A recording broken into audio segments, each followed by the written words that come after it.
Yes, well, as we get older and older, I'm 77 right now. You can't live forever, you know.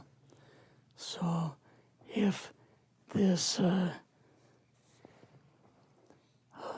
procedure I'm going to have to clean the blood doesn't work, then I've got probably a few more months to make it before my kidneys shut down, you know.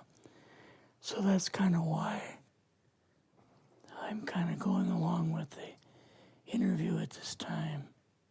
You're seeing that what you went through is just too important for people not to know about. Yeah. Yeah. Can you just, can we start at the beginning with your military career and just walk through what exactly your experiences were? Was drafted into the military and got into the U.S. Army. After that, I was sent to the Signal Training Center in eastern United States. What year would this be? 58. I went through the Signal Training course. And at that time, I went through the radio teletype course and also the cryptography course, crypto. They had 5 instructors that were getting out of military service. So they pulled the top 5 students, and I was 3rd in the class. So I got pulled as an instructor. Now, were you at this time also working yet for CIA? No. Not yet? No.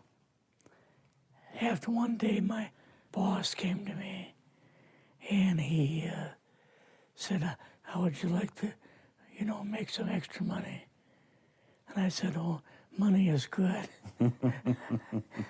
So he's explained to me that he could put it through, would have to get a top secret White House Q clearance for the job, And I thought, boy, must be a pretty exclusive thing, And I said, well, what is this? And he said that I'm director for the CIA for Eastern United States, And I said, oh, I didn't know that. And he said, you weren't supposed to. After about 6 weeks, my security clearance came through, and I got my CIA card. It was an ID card, like a credit card, where I could just go up to the door and slice it, walk right in. And my name at that time, I used a artificial name too. Never used my real name. I started working with him on the project he was on, and that was Project Blue Book, which was kind of partially a fraud. You're saying some of the Blue Book cases were, Yes. were completely fictitious? Yes. But the cases that we got came from, I think it was Fort Belvoir, Maryland. Fort Belvoir? Yeah, and it didn't come from the Pentagon, or it didn't come from CIA headquarters. But we would get reports about a certain sighting that they had in Mexico or Italy or something like that. And then we had people that would follow through on it, that would go out and interview the people to see if they were nutcases or if it was real, So they'd be going overseas frequently? Yeah, I wasn't, but I always stayed statewide. But the people we had working with us from the CIA would do that. We would get like a new report probably a couple times a week. I was coming into the Army fresh off the farm, so I really didn't have much knowledge of anything, but my boss filled me in on Project Blue Book and what they had found so far. as far as grays and aliens and the Roswell incident. How did you feel when this first got dumped on you? When you first learned about this? I was just kind of overwhelmed with all of this, you know. And I said to him, I don't know if I'm going to be able to be a judge of this type of thing. What's real, what's not, when I don't have much knowledge of it, you know. So... What did he say? He said, well, we have to build the information as we go, and you'll see how this thing is working out. And then the other thing is, of course, you really weren't able to tell family or close friends, obviously. No, I couldn't tell anybody. In fact, I had to take a vow that I wouldn't tell anybody. A lot of it for 40 years, and more of it for 50 years, which is up in 2010. You're doing all this crypto work. You're looking at images, photographs, video. It's 1958, maybe the fall of 58. What happened after this? At that time, the Project Blue Book thing kind of went pot, you know. If you remember, back in those days, they kind of declared it as a nothing, you know. Mm-hmm. Right. And they were telling the world all UFOs are misidentifications, hoaxes, balloons. Psychological issues, whatever. Yes. Yeah. So my boss came to me and he says, we've both got a new assignment. And he says, oh, I said, where are we going? Oh, he says, we're going to the Capitol. We're going to be part of the Eisenhower push. He's trying to find out something all about these aliens that MJ-12 was supposed to find out, but never sent back reports to him. The MJ-12, the UFO control group, were they calling it MJ-12 at that time? Yes. They called us in, went into the Oval Office, and President Eisenhower was there and Nixon, and they said, we called the people in from MJ-12 from Area 51 and S4, but they told us that the government had no jurisdiction over what they were doing. So being a past general, you didn't tell them to go to hell without any real good reason, you know. Mm-hmm. So he said, I want you and your boss to fly out there. I want you to give them a personal message. And he says, I want you to tell them, whoever is in charge, tell them that to get in, they have this coming week, to get into Washington and to report to me. And if they don't, I'm going to get the First Army from Colorado, and we're going to go over. We're going to take the base over. I don't care what kind of classified material you got. We're going to rip this thing apart. Eisenhower was going to invade Area 51. Yeah, with the First Army. So you go out with your superior. Yes. You fly out. You land. What happens? Can you describe this whole process, what you saw? It took us the 13 or 15 miles south to S4 and like different garage door openings. Okay. And in these garage door openings, they had like different saucer crafts. The very first one had the Roswell craft in. It was kind of crashed up, but apparently every alien that was in it died except for a couple. So you see the Roswell craft, and what are some of the others that you see? Well, the Roswell craft was really strange because it looked like real heavy aluminum foil.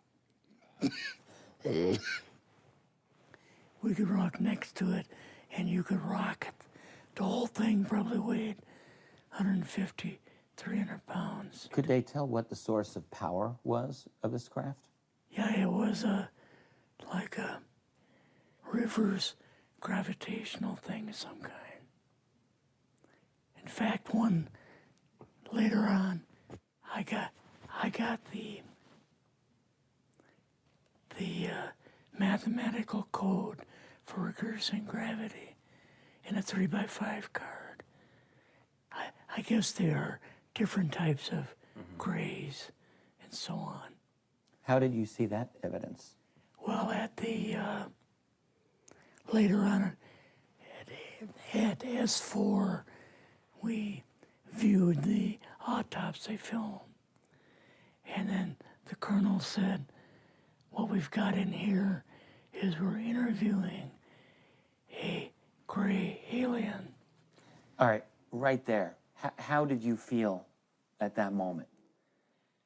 Well, I thought, boy, we had no idea we were going to see the real thing. All we saw was film. You had to have a little bit of heart racing at that Yes. moment. My boss was able to go in and had a partial interview with him. So what did this gray alien look like? Could you describe him a little bit? This one looked a little bit oriental. So I'm just wondering if it looked almost human, what about this didn't look human? No, it didn't look human as far as the skin tone and basically the shape of it and the size. How was its head size compared with a normal human, for example? Brain was kind of a little bit bigger. And some of the nose was very, very small. And the ears were just like holes. Mouth was very small. Now, why were they bringing you out here at all, anyway, to see an alien? What was the point? To go back and tell the president they actually had one. So he did not know at this point No, if there was an alien at S4. no. What did you do then at Area? Were you done, or did you have other things to do at Yeah, so S4? basically we were kind of done, went back to Area 51. They took us into the main building, and there we saw a U-2, which of course we didn't know existed. And a model of the SR-71. Yeah, the Blackbird. So, but like I mentioned earlier, it was not a model of the current Blackbird, It's an later earlier Blackbird, version. but an early version.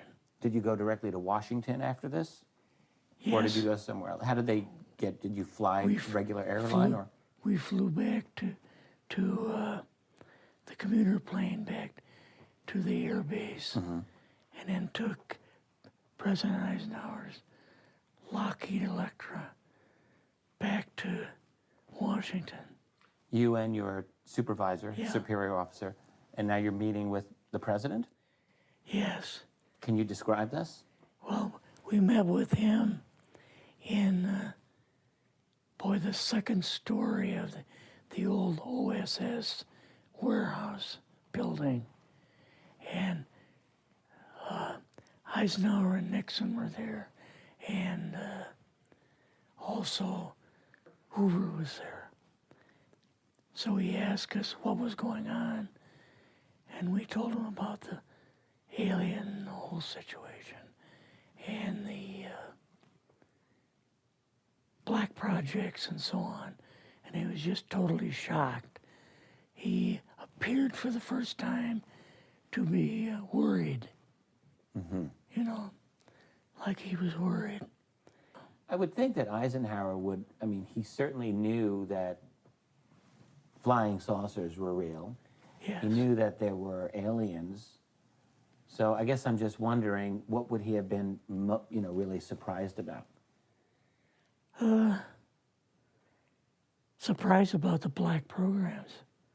Eisenhower said, got to keep this thing completely secret. You know, can't talk about this.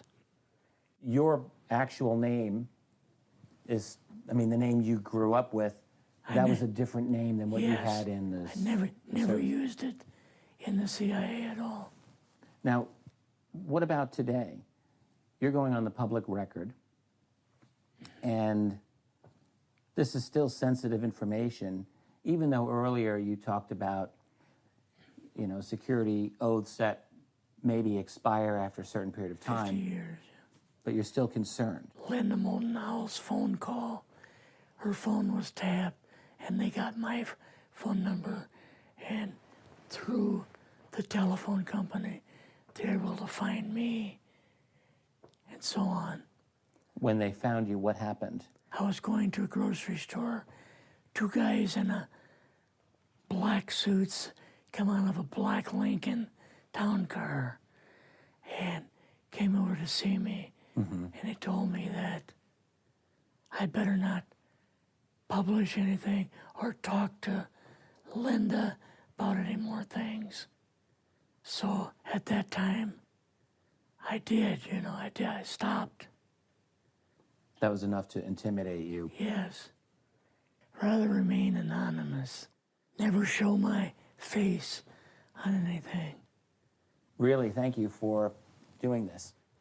Yes, this was, I guess, kind of a good idea because I feel much better having talked about it. I kind of feel like there's a load off my shoulders Really? because I had an awful lot of secrets that I had kept over the years.